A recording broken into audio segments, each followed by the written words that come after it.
এখানে বিক্ষোভ তুফানগঞ্জে পঞ্চায়েত অফিস। এই পঞ্চায়েত অফিসে আবাসের তালিকায় নাম না থাকায় তালা ঝুলিয়ে দিলেন বাসিন্দারা। স্থানীয় বাসিন্দারা তালা ঝুলিয়ে দিলেন। সমীক্ষায় বেনিয়ম করে নাম বাদের অভিযোগ।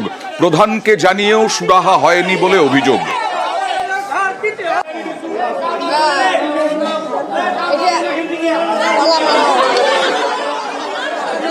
চলে যাব প্রতিনিধি শুভঙ্করের কাছে। শুভঙ্কর, কেন এই সমস্যা, কেন আবাসের তালিকায় নাম নেই, এই অভিযোগ উঠে আসছে, কার দায়? দেখো, আজ যেটা ঘটনা ঘটেছে তুফানগঞ্জ এক ব্লকের চিলাখানা গ্রাম পঞ্চায়েত এলাকায় গত কয়েকদিন ধরেই সেখানে আবাস যোজনা সার্ভে চলছে, সমীক্ষা চলছে। অর্থাৎ 2017-18 সালে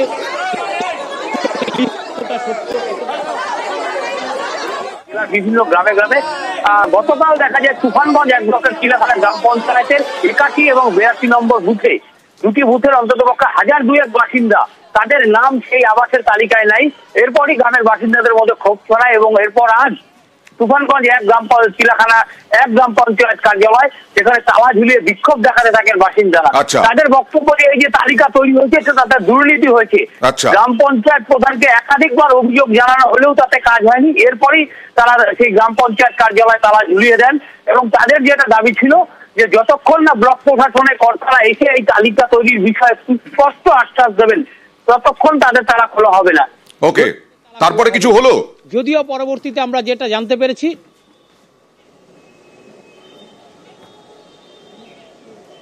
হ্যাঁ শুভঙ্কর, তারপরে কি হলো? সমস্যার সমাধান হলো? যদিও পরবর্তীতে এই বাসিন্দাদের যে তালা মারার খবর পেয়ে ঘটনাস্থলে পৌঁছেছেন তুফানগঞ্জের এক ব্লকের বিডিও। তিনি ইতিমধ্যেই বাসিন্দাদের এই তালিকা ওঠার বিষয়ে বা এই যে সার্ভে হয়েছে সে বিষয়ে সুস্পষ্ট আশ্বাস দিয়েছেন। এরপরই বাসিন্দারা গ্রাম পঞ্চায়েত কার্যালয়ের তালা খুলে দিয়েছে। অয়েন্দা, বেশ।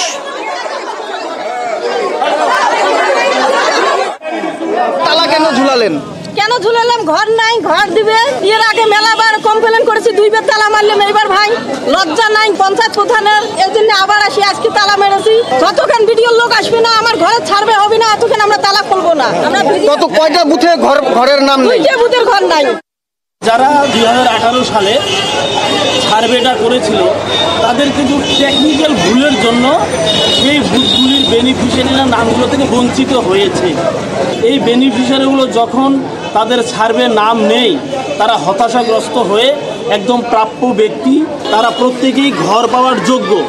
তাদের ঘর লিস্টের নামটা না থাকার দরুন তারা চিলাখানা এক গ্রাম পঞ্চায়েতে ভিডিও এসে কি আশ্বাস দিলেন, আবারও আধার কার্ড, ব্যাংক অ্যাকাউন্ট এই তথ্য আকারে একটা লিস্ট করতে হবে। আমরা সেটাকে ভিডিও অফিসে ফরওয়ার্ড করবো, সেই ভিডিও সাহেব সেটা ডিএম অফিসে পাঠাবে।